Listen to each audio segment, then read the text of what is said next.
Anusaya Karbotkar charitable ट्रस्टान गुणेस्त विद्यार्थ्यांचो गुणगौरव केलो. तशेंच तांकां शिश्यवृत्ती भेटयली.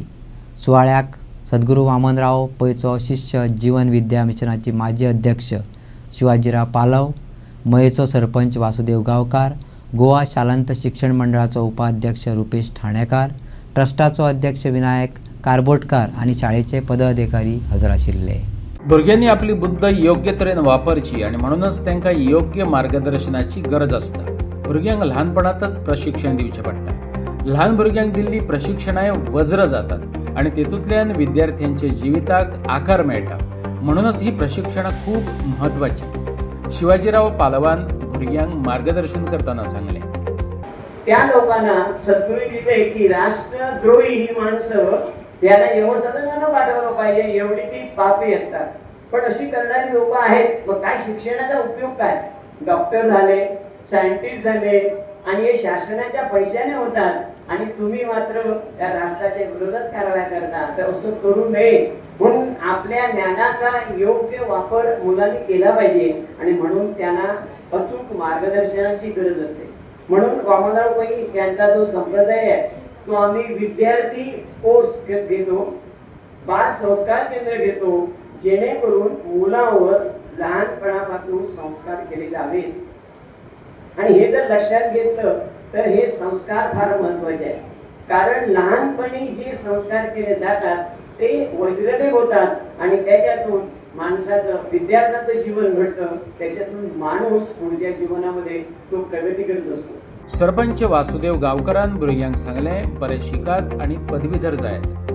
विद्यार्थ्यांचो गुणगौरव करून तांकां उर्बा दिवपाचे काम ट्रस्टा वतीन करपी कारबोटकार आणि त्यांच्या वांगड्यांचे रुपेश ठाणेकारान उपकार मानले. तो कारीगर एक पाषाणी मूर्ती घेऊन, प्लेन पाषाणी मूर्ती घेऊन हळूहळू त्या पाषाणी दगडाक आकार दिता. ते आकार देऊन हळूहळू साईबाबाची मूर्ती करता, महालक्ष्मीची मूर्ती करता, जणू गणपतीची मूर्ती, असे वेगवेगळे तऱ्हेचे मूर्ती करता आकार देऊन. तसे तुमच्या विद्यार्थ्यांच्या जीवन कसं पद्धतीने आकार येवपाक जावो. आकारातलं कसे तुम्ही शिकपाक जाय, शिकून तुम्ही पुढे वचपाक जाय, ग्रॅज्युएशन करपाक जाय, पोस्ट ग्रॅज्युएशन करपाक जाय, भुरग्यांक कळपाक जाय. काकाचो विचार गोंया गांवांत असल्या कारणान गोंयच्या सगळ्या भुरग्यांक दिवपाचो आसतलो. म्हणजे गोंयांत जितके लोक आसात, गोंया वाठार आसात, गोंयांत आमचे 11 पंच आसात किंवा 11 पंच 11 वार्ड आसात, 11 वार्डाचेरूय त्या भुरग्यांक दिवपाचो आसतलो. पूण काकाचो विचार एक बरो आसा आनी त्या विचाराक आदार करपाक आमी सगळ्या गांवच्या भुरग्यांनी, गांवच्या पेरंट्सांनी आनी टिचर्सांनी खास करून काकान अशें दवरला की फक्त गोंया गांवची जी स्कुलां आसात तांकां प्रोत्साहन दितात.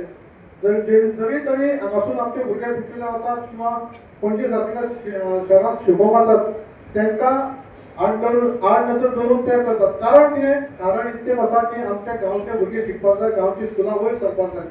कोणाक दिसनात किंवा कोण म्हणिनात बाबा तो खंयच्या स्कुलान शिकता काय खूब फावटी विचारतात. कोणी सांगतात की तो अमक्या सिटी स्कुलान, सिटीच्या खंयच्या तरी एका स्कुलान शिकता, ते बरे स्कूल आसात ते येतात आनी त्या स्कुलान लोक CSR प्रोजेक्ट दितात किंवा वेगळे तरेन स्पॉन्सरशीप दिवपाचो प्रयत्न करतात. गांवच्या वाठाराच्या स्कुलांत गांवच्या भुरग्यांक जो दितात तो व्हड आसा. ताका लागून हांव मना काळजांतल्यान तुमच्या मना काळजांतल्यान ऋणी आसतल्यान तुमकां देव बरें करूं मुखार. Is something that you will have to learn. आतां तूं कितें शिकता तेजें अंडरस्टँडींग पळोवंक जाय, समजूंक जाय कितें शिकता. हांव कोणाकूय शिकोवंक सांगतलो तो शिकतलो, बट समजूंक जाय. आनी समजलें जाल्यार तूं कितेंय करूं शकता. तूं हांगासून हांगा इजिली पावतलें.